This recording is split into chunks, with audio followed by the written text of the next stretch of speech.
Nous allons donc suivre Jeanne aujourd'hui dans sa dernière trajectoire. On ne connaît pas la date exacte de son départ. On ne sait pas quand elle est partie à la tête de ses Piémontais avec son capitaine Berretta qu'elle payait. On sait qu'elle était donc seule. C'est elle qui a la responsabilité de la troupe. Personne n'est envoyé par le roi pour la commander ou pour la guider ou pour la surveiller. L'itinéraire, on le connaît très mal. On sait simplement qu'elle a été à Melun d'abord, à Lagny ensuite, et enfin à Soissons. Qu'est-ce qu'on sait là-dessus de plus précis? Eh bien, elle va dire que j'étais à Melun pendant la semaine de Pâques. Ah, voilà un repère, puisque cette année-là, 1430, Pâques était le 22 avril. Donc, elle était devant Melun entre le 17 et le 22 avril. Et là, il va se passer quelque chose d'assez important pour elle, assez dramatique. Elle dira au procès, quand j'étais devant les fossés de Melun, mes voix m'ont dit que je serais prise avant la Saint-Jean d'été. Qu'est-ce que c'est la Saint-Jean d'été? C'est le 24 juin. Par conséquent, au milieu d'avril, elle apprend, par ces communications qu'elle a, elle apprend, Jeanne, c'est à peu près fini, tu n'as plus de temps devant toi, du 22 avril au 24 juin, ça fait pas long, par conséquent, elle a quoi? Elle a 2 mois devant elle, et même moins, puisque tu seras prise avant le 22. Elle a su ça à Melun, et quand elle racontera la chose au procès, Cochon perfidement lui dira, dites-moi Jeanne, si vous aviez su que vous alliez être prise ce jour-là, le 23 mai, car c'est le 23 mai qu'elle sera prise, vous seriez sortie de Compiègne, vous seriez partie à l'assaut? Alors elle va hésiter un moment. Et puis elle va répondre, comme elle répond toujours, vous savez, avec une grande simplicité, elle dire oui, oui, je crois bien que je serais sorti ce jour-là quand même. Bon, elle n'est pas encore prise, elle va aller, en sortant de Melun, elle va aller à Lagny. Et 2 incidents vont se passer à Lagny. Il y en a un qu'on lui reprochera terriblement, et l'autre encore plus.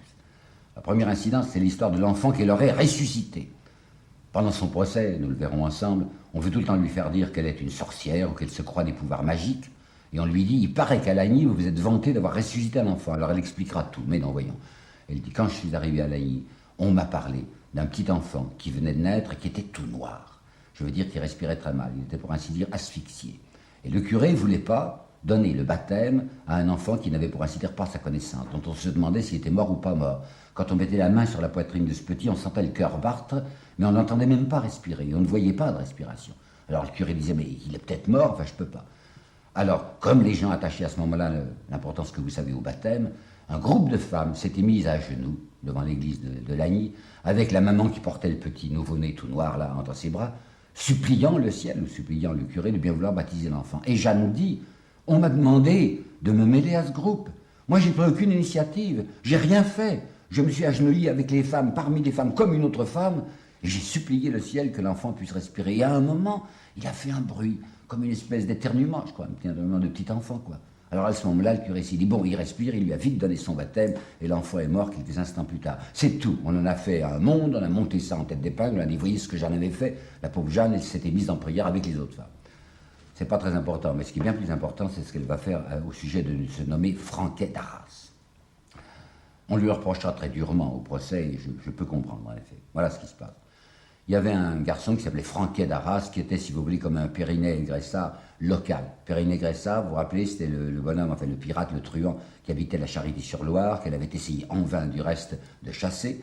Et puis, là, autour de Lagny, il y a un type qui s'appelle Franquet d'Arras, qui doit avoir lui aussi une bande d'affreux autour de lui, mais enfin au petit pied, pas comme le Périnet. Périnet, il avait 2 citadelles, il avait Saint-Pierre-le-Moutier, il avait la Charité-sur-Loire. Le Franquet d'Arras, c'est simplement un type qui fait des razzias, enfin un bandit qui parle. Les hommes de Jeanne l'ont pris, ce type. Or, comme il a déjà un casier judiciaire, si je puis dire, comme la municipalité et la juridiction de Senlis le réclament, parce qu'il a fait des vols, des pillages, des assassinats, Jeanne le garde, c'est son otage, enfin, elle le tient, et il a une idée derrière la tête que je trouve très intéressante. Et il me semble que les historiens n'en ont pas assez parlé. Elle disait, ce n'est pas une rançon que je voulais, mais je voulais l'échanger contre un ami que j'avais à Paris, qui était le tenancier de l'hôtel de l'Ours. Oui, il ne suffit pas de signaler ça comme ça, mais c'est que c'est extrêmement intéressant. Ça veut dire que Jeanne a des accointances avec Paris. Et comme on sait que le 8 avril, là nous y sommes dans ce mois d'avril, comme on sait que le 8 avril, il y a eu 7 exécutions capitales à Paris que les Anglo-Bourguignons ont effectuées, ça prouve qu'il y avait eu un commencement de soulèvement, lui-même un projet, un complot, quoi, de Parisiens qui voulaient essayer de chasser les Bourguignons et les Anglais, enfin provoquer un soulèvement dans la capitale. Et Jeanne était mêlée à ça, puisqu'il savait qu'il y avait déjà l'hôtelier de l'hôtel de l'Ours qui était parmi les complices. Et je me demande ce que l'on n'a jamais proposé, je le propose moi-même timidement comme hypothèse, je me demande si Jeanne, lorsqu'elle a décidé son départ, Et lorsqu'elle a dit « je vais simplement voir à Compiègne ce qui se passe », je me demande si elle n'espérait pas ce soulèvement de Paris, où elle aurait fait ce coup fumant de prendre la capitale à l'aide d'un complot qui se serait produit à ce moment-là. Le complot a été raté, il paraît que c'est un moine, un carme, qui a lâché les camarades, qui a mangé le morceau, qui a révélé aux Anglo-Bourguignons la tentative de complot. On en a tué 8 d'un seul coup. Mais le type de l'hôtel de l'Ours, le tenancier de l'hôtel de l'Ours, qui était lui aussi du complot, on ne l'avait pas d'abord tué. Et quand Jeanne est à Laï, et qu'elle a son otage, Franquet d'Arras, qu'elle veut échanger contre l'homme de Paris qui avait préparé le complot, on lui dit « les Anglo-Bourguignons l'ont tué, votre type de l'hôtel de l'Ours. » Ah, ils l'ont tué. Eh bien, le Franquet, je vais le faire tuer aussi. Elle le remet aux autorités qui lui coupent la tête. Qu'il passe donc à la casserole puisqu'on m'a enlevé mon bonhomme. C'était contre les usages. Quand quelqu'un a fait prisonnier quelqu'un d'autre et qu'il le tient, comme on dit, à rançon, il ne le remet pas à quelque autorité que ce soit, il ne le fait pas tuer. Or, Jeanne l'a fait tuer. Déjà, on lui a reproché la fameuse histoire de la putain qu'elle aurait poursuivie à coups d'épée. Elle l'a menacée, c'est vrai, mais elle ne l'avait pas frappée. Il y a tout de même maintenant chez elle, on le voit bien, parce qu'elle n'est plus dans son état normal, parce qu'elle est très malheureuse, une tension, une nervosité, une violence extrême. Et vous allez voir ce qu'elle va faire encore maintenant. En sortant de Lagny, il se dirige vers Compiègne. Bon, il n'y a pas encore de danger militaire sur Compiègne. Et là, elle trouve qui? Regnault de Chartres. Rappelez-vous, Regnault de Chartres, c'est un de ses ennemis personnels, c'est le chancelier. Regnault de Chartres et la Trémoille sont les deux personnages suspects qui ont toujours guetté Jeanne. Qu'est-ce qu'il fait, Regnault, à Compiègne? C'est bien inquiétant. Étant donné que vous vous rappelez, dans la 13 du 28 août, le roi avait dit Compiègne repassera à Philippe le Bon. Les gens de Compiègne avaient dit on ne veut pas repasser. Alors il y a Regnault de Chartres qui est là, peut-être, pour persuader les gens de Compiègne d'accepter la domination de Philippe le Bon. J'en sais rien. Toujours est-il que Jeanne le retrouve là. Et ils vont ensemble, Jeanne et Regnault de Chartres, à Soissons. Soissons, il y a un gouverneur, pour le comte de Charles VII, qui s'appelle Bournel. Ce gouverneur Bournel reçoit poliment, enfin convenablement, Jeanne et Regnault de Chartres. Jeanne se félicite en disant voilà au moins quelqu'un qui nous est fidèle. À peine a-t-elle tourné les talons, à peine est-elle repartie avec Regnault de Chartres, que le Bournel, qu'est-ce qu'il fait? Il vend sa ville contre un sac d'or. Il vend sa ville à Jean de Luxembourg, qui était le premier lieutenant de Philippe le Bon et qui commençait à se diriger vers Compiègne. Alors quand Jeanne apprend ça, quand elle dit ce Bournel qui nous a fait bon accueil, qui a fait semblant d'être loyal, et qui dès que nous sommes partis vend sa ville, si je l'attrape, si mes hommes peuvent le prendre, je le ferai couper en 4 morceaux, ce qui signifie exactement écarteler. Vous voyez, Jeanne est dans une situation intérieure assez vive. Eh bien, nous sommes tout près maintenant de ce qui va lui arriver de définitif. Philippe le Bon n'a pas renouvelé la trêve. Rappelez-vous, trêve 28 août jusqu'à Noël, renouvelable de Noël au 16 avril. Nous avons passé le 16 avril, la date du 16 avril est franchie, c'est fini, il n'a pas renouvelé la trêve, c'est la guerre. Rappelez-vous aussi que c'est le 13 février que Bedford, le régent anglais, lui avait dit « Je vous remettrai la Brie et la Champagne une fois que vous les aurez conquises ». Il ne s'est pas engagé lui-même, personnellement, Philippe le Bon, il a envoyé son premier lieutenant, nous dirions si vous voulez, qui s'appelle Jean de Luxembourg, et Jean de Luxembourg, dès le 16 février, s'était mis, petitement, enfin sans faire beaucoup de bruit, s'était mis en route dans la direction de Compiègne. Maintenant, nous voilà arrivés au début de mai, Philippe le Bon lui-même apparaît, s'approche, il a occupé Choisy-au-Bac le 16 mai, et le 22, il va se trouver à Coudon, qui est tout près de Compiègne. Le roi Charles VII était très triste, vous savez, cafardu en diable, parce qu'il avait toujours espéré qu'on allait pouvoir s'arranger avec Philippe le Bon et qu'il n'y aurait pas de démêlés militaires. Et le 6 mai, il avait envoyé une circulaire, comme on dit à ces bonnes villes, pour expliquer aux gens que Philippe le Bon n'était pas gentil. Cette circulaire est d'un ton un peu pénible. On sent que le roi Charles VII désire tellement s'arranger qu'il excuse, pour ainsi dire, l'attitude de Philippe le Bon, disant « J'ai été par lui amusé et déçu par trêves et autrement ». Mais ce n'est pas un cri de guerre, cette circulaire, puisqu'il se borne à dire « Philippe le Bon s'est mis avec une certaine puissance ». Il ne voulait même pas nommer les Anglais. Comme s'il voulait l'épargner et ne pas dire publiquement, Philippe le Bon a trahi la cause française et la cause royale et s'est allié avec l'Angleterre. Les Anglais sont des envahisseurs, c'est un mot à ne pas prononcer, alors c'est mis avec Philippe le Bon. Ce qu'il voudrait, le roi, on le sent, enfin, il tend désespérément la main à Philippe le Bon, mais arrangeons-nous ensemble. Philippe le Bon n'entend pas cette fois de cette oreille, et le voilà qui est décidé à prendre Compiègne. Le 22 mai 1430, Jeanne se trouvait à Crépy-en-Valois. Qu'est-ce qu'il y faisait? On ne sait pas au juste. Crépy-en-Valois, c'est tout près de l'endroit où s'était passée cette nulle bataille, vous savez, cette bataille qui n'avait pas eu lieu à Montepilloy les 14 et 15 août, lorsque les deux armées françaises et anglaises s'étaient trouvées face à face. Ce jour-là, ce 22 mai, elle apprend que Philippe de Bourgogne, Philippe le Bon, est à Coudun. Coudun, c'était tout près de Compiègne. Alors il se dit, ça y est, il va attaquer Compiègne. Donc, rentrez vite. C'est dans la nuit, c'est avant l'aube, semble-t-il, qu'elle arrive à traverser les lignes pour rentrer dans Compiègne. Quand je dis les lignes, vous savez, il faut comprendre que ce n'était pas un front continu comme dans les guerres modernes, c'était un pays infesté d'ennemis. Bon, et bien, elle se glisse entre les ennemis et elle arrive à rentrer dans Compiègne sans être inquiétée. Elle y est le 23 mai 1430 au matin. Et bien, c'est ce jour-là où elle va être prise. Dans quelles conditions? Vous savez, aujourd'hui encore, la question reste ouverte de savoir si on a voulu la faire prendre. Qui était le gouverneur? C'était Guillaume de Flavie. Guillaume de Flavie, pardonnez-moi. Et ce Guillaume de Flavie, c'est quelqu'un qui est extrêmement lié avec Regnault de Chartres. Et on le sait déjà depuis le début que Regnault de Chartres est quelqu'un qui ne supportait pas Jeanne. D'autre part, on sait aussi que quand il va voir Jeanne revenir, s'avancer pour rentrer dans Compiègne, il va faire lever le pont-levis, ce qui fait qu'elle va être prise. Comment ça se passe? Eh bien, elle était là depuis le matin, puis elle apprend qu'il y a des escarmouches. On employait le verbe, à ce moment-là, on était en train d'escarmoucher, c'est-à-dire il y avait des troupes sortant de Compiègne qui se battaient avec les Anglo-Bourguignons qui étaient là, au début de l'après-midi. Dès qu'on se bat, elle veut y être, Jeanne. Alors là, voilà qui part, avec un petit groupe. Il y a Dolon, son écuyer, il y a son frère, et puis probablement c'est un groupe de ses piémontais, en fait, ses affreux à elle. Elle s'avance, vraisemblablement trop loin. Elle s'avance jusqu'à 800 mètres ou 1 kilomètre même à l'intérieur de ce qu'on peut appeler grosso modo les lignes anglo-bourguignonnes. Quand les anglo-bourguignons voient qu'elle est assez séparée de Compiègne, il faut un mouvement très habile, un mouvement tournant si vous voulez, ou plutôt un mouvement pour la couper. Le long de la rive de l'Oise, ils s'avancent de telle manière qu'ils forment barrage entre le petit groupe de Jeanne et le pont-levis. Quand les soldats qui sont avec Jeanne s'aperçoivent qu'ils sont coupés, que leur traite est coupée, ils sont saisis de panique. Ils crient « sauf qu'il peut, qu'on rentre à Compiègne ». Et à ce moment-là, d'après le témoignage non pas d'un témoin direct, mais de Perceval de Cagny, qui est un ami de Jeanne, puisque c'est un garçon qui travaillait chez d'Alençon, elle leur a dit à ses soldats, ça c'est à la déposition de 1456, vous savez, c'est toujours un peu arranger les phrases, et leur a dit, taisez-vous, il ne tiendra qu'à vous qu'il soit déconfit, ne pensez qu'à frapper sur eux. Ça, c'est des phrases arrangées, c'est des phrases littéraires. Qu'est-ce qu'elle a dit réellement? Elle voit ses soldats autour d'elle qui fichent le camp, qui se précipitent en criant « sauf qu'il peut, rentrons dans Compiègne ». Alors elle, hors d'elle-même, elle crie, enfin, lâche, il n'y a qu'à cogner, enfin, on passera en avant. Et en effet, elle se précipite dans la direction de Compiègne. Mais à ce moment-là, les Anglo-Bourguignons envoient encore de nouveaux hommes, puisqu'on voit qu'elle est avec un tout petit parti, une dizaine de types par exemple, et ils l'entourent.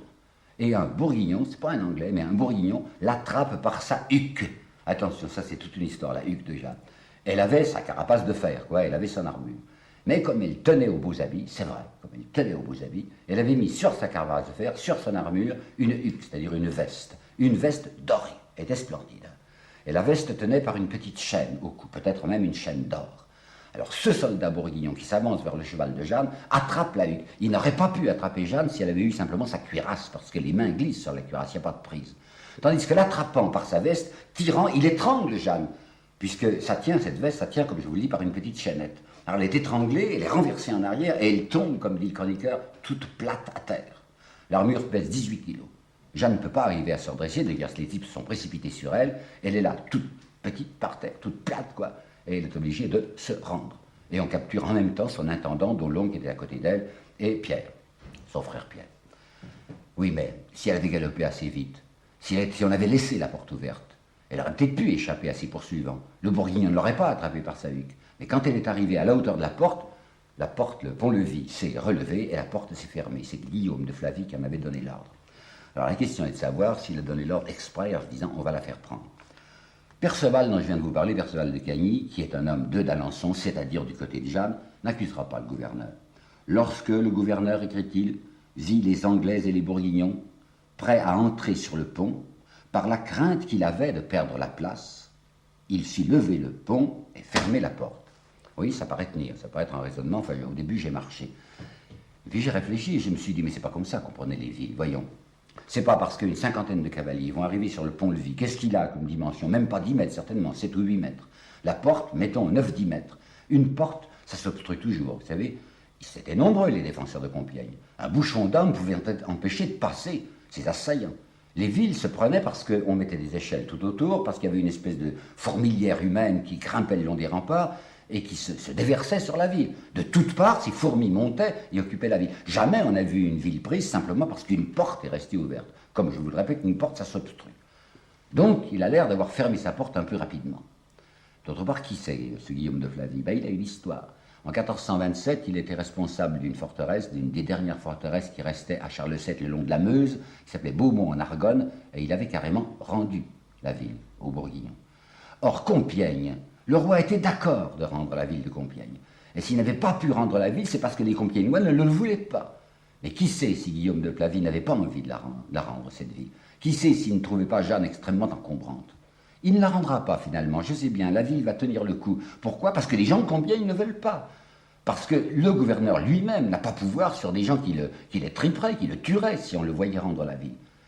Toujours est-il qu'il y a surtout derrière lui le fameux Regnault de Chartres, et que Regnault de Chartres va se manifester d'une curieuse façon dès que Jeanne sera prise. En effet, nous possédons une lettre qu'il a envoyée à ses diocésains, parce qu'il est archevêque de Reims, et dans laquelle il va raconter ceci. Il va leur dire: Jeanne était une fanfaronne, une indisciplinée. Je cite: elle ne voulait croire conseil et faisait tout à son plaisir. Elle ne voulait croire conseil, c'est-à-dire moi qui étais le vrai conseiller, enfin le chancelier du roi, elle ne m'écoutait jamais, elle n'en faisait qu'à sa tête. Si elle m'avait écouté, elle n'aurait pas été prise. Deuxièmement, il déclare, ce monsieur Regnault de Chartres, qu'il a découvert un petit berger du Gévaudan. Vous savez, c'est dans la Lozère, enfin, c'est près de Mende, c'est le diocèse de Mende, c'est-à-dire dans le Massif central, Et que ce petit berger, il est inspiré, comme Jeanne. Et même Regnault dit, ce petit berger dit ni plus ni moins que ce que disait la pucelle. Il dit qu'il a commandement de Dieu. Donc, il veut déjà remplacer Jeanne. Et il accorde un prix extrême à ce qu'aurait dit le petit berger, je n'en sais rien. Le petit berger, selon Regnault de Chartres, a dit: ah, c'était fatal que Jeanne se fasse prendre parce qu'elle s'était constituée en orgueil et à cause des riches habits qu'elle avait pris. Les riches habits, allusion à la huque. Je viens de vous le dire, si elle n'avait pas porté sa huque d'or, elle n'aurait peut-être pas été prise, quoique le pont-levis était déjà fermé. Mais Regnault de Chartres est trop content de dire: elle s'est constituée en orgueil, c'est une forte tête, c'était quelqu'un qui était maintenant inutilisable. Toujours est-il que ça y est, elle est prise par qui? Par Jean de Luxembourg, en réalité par le capitaine de Vendôme, mais le capitaine de Vendôme est un homme de Jean de Luxembourg, donc c'est Jean de Luxembourg qui possède la fille. Grosse affaire, vous pensez, dès qu'on sait que Jeanne est prise, Jeanne la pucelle dont on parlait partout, le bruit va se répandre. Même immédiatement, le soir du 23 mai, Philippe le Bon fait une circulaire à ses bonnes villes, il en avait lui aussi, enfin à tous les États de Bourgogne, pour dire: la fameuse pucelle, elle est entre mes mains. Puis sa petite femme, Isabelle de Portugal, qu'il a épousée, je vous l'ai raconté en janvier, elle est très curieuse de voir la bête curieuse en effet. Alors Philippe le Bon montrera Jeanne à Isabelle. On ne sait pas ce qui s'est dit entre eux. Monstrelet, qui est un chroniqueur bourguignon, dit: le duc Philippe désira voir Jeanne et la vit. Puis il la montra à sa femme. Il ne s'est pas contenté de la voir, ils ont certainement parlé. Et bien Monstrelet ne nous dit rien des propos qui se sont échangés. Je dis qu'il sait vivre, Philippe de Bourgogne, c'est un monsieur richissime, c'est pas lui qui va demander la rançon. La rançon, c'est son féal, c'est-à-dire Jean de Luxembourg, qui est un petit seigneur, plutôt besogneux, qui a besoin d'argent. Et le Jean de Luxembourg, je t'assure, il a la salive à la bouche, en se disant: qu'est-ce que je vais toucher comme rançon? Jeanne, c'est quelque chose. Le chroniqueur Monstrelet disait: Jean de Luxembourg et Philippe de Bourgogne étaient plus contents de la capture de Jeanne que s'ils avaient reçu un renfort de 500 combattants, 500 hommes contre Jeanne. D'où est-ce qu'on attend une rançon? Du roi, naturellement. Est-ce que le roi Charles VII va bouger? Absolument pas. Et cependant, l'évêque d'Embrun, Jacques Gélu, va lui écrire une lettre sévère. Qui c'est Jacques Gélu? Je vous en ai parlé une fois, c'était à propos de Poitiers. Lorsque les enquêteurs ecclésiastiques de Poitiers se renseignaient sur Jeanne, ils avaient demandé conseil à Gerson d'une part et à ce Gélu qui avait une réputation de sainteté. Peut-être même, vous rappelez-vous, que Gélu avait une formule assez curieuse: cette fille a été élevée dans le fumier. C'est pas une raison pour la mépriser, au contraire, du moment qu'elle a une naissance si basse et qu'elle est capable de si grandes choses, c'est certainement que Dieu est avec elle. Donc Jacques Gélu l'estimait. Et il va dire au roi ceci: je vous recommande que pour le recouvrement de cette fille et le rachat de sa vie, vous n'épargniez ni moyens ni argent si vous n'êtes prêt à encourir le blâme indélébile d'une très reprochable ingratitude. Mais le roi ne bougera pas. Et M. Thierry-Monnier, lui, nous explique que le roi a bien eu raison de ne pas bouger. Il nous explique ça en 1951 dans une longue et intéressante préface qu'il a mise à sa pièce Jeanne et les juges. Alors qu'est-ce qu'il dit, M. Thierry-Monnier? Je vais vous le lire. En cherchant à délivrer Jeanne, soit par une opération militaire, soit en offrant une grosse rançon, le roi eût continué à solidariser la couronne avec une personne désormais discutée et qui ne rendait plus service. La cause royale ne pouvait pas, ne devait pas rester liée à une cause perdue, à la bonne heure. Alors au moins ça c'est de la politique précise, pratique, positive, à la façon de M. Maurras, et c'était l'intérêt national qui commandait au roi de laisser tomber Jeanne, d'accord. Seulement si c'est ce que pense aujourd'hui M. Thierry Moigny, c'était pas du tout ce que pensait Jean de Luxembourg. Parce que Jean de Luxembourg était tout à fait persuadé que le roi de France était désespéré d'avoir perdu sa petite protectrice divine et qu'il allait offrir la grosse somme. Il n'a qu'une seule préoccupation, Jean de Luxembourg, c'est toucher la somme la plus considérable. Il sait que les Anglais sont dévorés de l'envie d'avoir Jeanne et qu'il faut acheter Jeanne par conséquent, puisqu'elle est objet de rançon. Alors il a laissé libre cours à la concurrence, ça va le plus offrant. Ça va traîner pendant des semaines, pendant des mois, parce que l'argent cash n'est toujours pas là. Où est-ce qu'on l'envoie d'abord? On l'a envoyé au château de Beaulieu. Le château de Beaulieu est quelque chose comme 35 km au nord-est de Compiègne. C'est un château qui appartient à Jean de Luxembourg et il y sera bien traité. Au point même qu'on lui a laissé, dans une autre chambre que la sienne, l'intendant qu'elle avait d'Aulon. Et aussi son frère Pierre. Le sort du frère Pierre, je ne suis pas renseigné du tout. Je sais bien que le duc de Lévis, Pierre Poix, dans un texte de 1956, saluera la mémoire du roi qui a racheté Pierre, c'est pas vrai. Le roi a si peu racheté Pierre que c'est le pauvre Pierre qui sera obligé de se ruiner pour payer sa rançon. Elle est pas mal, oui, là, mais enfin, elle est prisonnière. Et elle veut se sauver. La grande préoccupation de Jeanne, c'est d'essayer de repartir au combat. Elle a du reste gardé toujours son petit habit masculin, elle a maintenant ses houseaux, elle n'a plus en armure naturellement, et elle va un jour tenter une opération que voici. Elle était dans sa cellule et on lui apportait son repas à telle heure. Dans sa cellule, il y avait 2 gardiens. Je pense que les gardiens étaient entrés en même temps que le repas, enfin je ne suppose pas que comme dans la prison de Rouen, il y aura des gens perpétuellement avec elle. Toujours est-il que la porte s'ouvre, Jeanne se précipite, elle fait un bond de léopard, elle bouscule le type qui lui apportait le plateau de nourriture, elle donne un tour de clé, elle a enfermé ses gardiens eux-mêmes, et elle court dans le corridor. Dans le corridor, il y avait des planches qui étaient là, parce qu'on était en train de faire je ne sais quelle réparation au château. Alors l'idée lui vient d'attraper 2 planches, et elle est en homme, hein. Alors elle prend une planche sur chaque épaule, donc elle a la figure entre les 2 planches, elle dégringole l'escalier avec ses planches en se disant, si je rencontre quelqu'un, on croira que c'est un maçon, un ouvrier, enfin un menuisier qui est là, qui travaille, puisqu'il y a des travaux. Mais elle a rencontré le concierge. Et le concierge qui arrivait de face a vu sa figure entre les 2 planches. Puis vous imaginez le bruit que devaient faire les types qui étaient enfermés dans la pièce où elle les avait bouclés, un ramdam du tonnerre. Alors le concierge était peut-être accouru parce qu'il avait entendu ce bruit. Elle plaque ses 2 planches, elle court comme un petit chat sauvage, mais on la rattrape. Elle a eu beau galoper à travers les couloirs, dans la cour, on l'a pinglée de nouveau et la voilà renfermée. Le Jean de Luxembourg s'est dit, oh, mais c'est que je la surveille pas assez bien. Château de Beaulieu, c'est pas suffisant, il va l'envoyer à Beaurevoir. Oui, Beaurevoir, c'est un peu plus au nord, c'est à mi-chemin, paraît-il, à mi-chemin entre Beauvais et Saint-Quentin. Et c'était une citadelle, une espèce de forteresse dans les bois, sombre, d'allure, mais où Jeanne n'est pas malheureuse en arrivant, parce qu'il y a 2 femmes qui habitent là. Il y a d'abord la femme même de Jean de Luxembourg, qui s'appelle Jeanne, et puis il y a une vieille tante de Jean de Luxembourg qui s'appelle Jeanne aussi. Par conséquent, il y a les 3 Jeannes qui sont ensemble à Beaurevoir. Et ces femmes sont très bonnes pour Jeanne, la nôtre. Très bonne, très gentille. Je crois que j'avais été pas belle, vous savez, mais je crois qu'elle avait une séduction. Et quand on était près d'elle, il n'y avait pas moyen de ne pas l'aimer. Alors ces 2 femmes sont douces et gentilles. Elles insistent auprès d'elle en lui disant, Jeanne, c'est pas convenable d'être en habit d'homme. Et Jeanne répondra, quand j'aurai fait mon travail, je reprendrai l'habit de femme. Elle se considère comme toujours en travail. Elle est captive, c'est entendu, mais elle veut essayer de se sauver. Et tant qu'elle ne sera pas dans une prison cellulaire comme les Anglais vont l'y tenir, et surtout l'Inquisition, elle a le sentiment qu'il faut qu'elle continue à espérer qu'elle reprenne son travail. Il y a un garçon qui s'appelait Aymon de Massy, M-A-C-Y, Aymon de Massy, qui va venir la voir. C'est un ami des Luxembourg, on autorisait Jeanne à recevoir quelques visites, surveillées probablement, vous savez, quand elle recevait Aymon de Massy, il y avait 2 gardes à la porte. Il avait 22 ou 23 ans, paraît-il, Jeanne, qu'est-ce qu'elle a? Elle a 18 ans à ce moment-là. Et Aymon de Massy la trouve très charmante, il est bien élevé, mais enfin c'est un garçon devant une fille qui a perdu de son prestige, qui n'est plus la petite sainte d'autrefois. Alors il essaye d'aller un peu trop loin, il lui tape sur les mains, enfin bat les pattes, elle rit un peu, c'est un garçon bien élevé, il n'insiste pas. Enfin, elle est contente, elle s'amuse avec Aymon de Massy, gentiment. Il y a une très curieuse lettre d'elle aux gens de Tournai. C'est la 3e fois, je crois, que je vous parle de Tournai. Tournai, Vaucouleurs, le Mont-Saint-Michel, c'était les 3 postes que conservait Charles VII au nord de la Loire. Elle avait écrit une lettre matamore, comme je vous ai dit aux gens de Tournai, en racontant « J'ai enlevé à moi tout seul toutes les villes anglaises de la campagne de Loire ».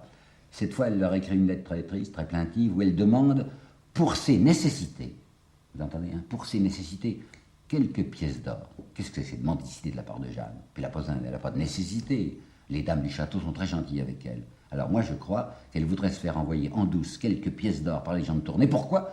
Pour acheter ses gardiens. Parce que sa grande préoccupation, c'est de s'enfuir. La rançon du roi ne vient pas. Elle sait que les Anglais la veulent. Et elle a horriblement peur des Anglais. Et il y a même un personnage qui va terriblement coincer dans son destin, qui est apparu devant elle à Beaurevoir, et qui s'appelle l'évêque Cochon. C'est l'évêque de Beauvais. Il ne vient pas là en qualité d'évêque. Il appartient au Conseil royal d'Angleterre pour la France. Il est arrivé à se hisser dans les plus hautes sphères anglaises d'occupation. Et il vient voir comment il pourrait faire pour obtenir qu'enfin Jean de Luxembourg livrât cette prisonnière. Jeanne l'a su, peut-être que les dames ont parlé, peut-être que Cochon lui-même a voulu voir Jeanne, et elle est terrifiée. Alors elle va dire carrément au procès ceci: j'aimais mieux mourir, vous entendez, j'aimais mieux mourir que de tomber entre les mains des Anglais. Alors elle va sauter. C'est ce que l'on appelle dans les livres le saut de Beaurevoir. Et dans mon deuxième exposé, je crois vous avoir dit que ça, le saut de Beaurevoir, ça fait partie des mensonges en circulation.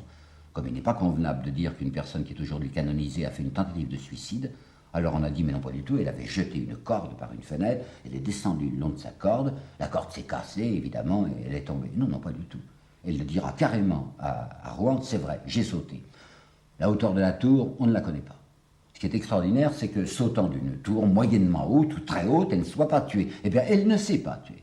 Elle dira simplement j'ai été 3 jours sans pouvoir manger et même sans pouvoir parler, mais elle n'explique pas sur quoi elle est tombée. Et moi, mon idée, un peu, c'est qu'elle serait tombée dans une douve. Et vous savez que les douves avaient de l'eau. Alors elle s'est peut-être dit, en me jetant même de telle ou telle hauteur, j'arriverai à ne pas me suicider complètement. Et elle dira, vous savez, c'était pas tout à fait un suicide parce que je me disais, les anges me porteront. Je m'échappe pourquoi? Je m'échappe pour porter secours aux Français. On vient de me dire que si les Anglais ou Bourguignons prennent Compiègne, ils vont tout nettoyer, ils vont tout tuer, jusqu'aux enfants de 7 ans. Alors je voulais leur porter secours. Je saute, c'est entendu, je risque ma vie. Peut-être qu'on me permettra de ne pas me casser la figure et d'aller secourir les gens de Compiègne. Toujours est-il qu'il faut reconnaître, parce que c'est la vérité, quoi, que Jeanne a dit « j'aimais mieux mourir que de tomber entre les mains des Anglais » et qu'elle a préféré un danger de mort plutôt qu'un pareil péril. Nous sommes en présence maintenant d'une pauvre petite bête traquée et éperdue.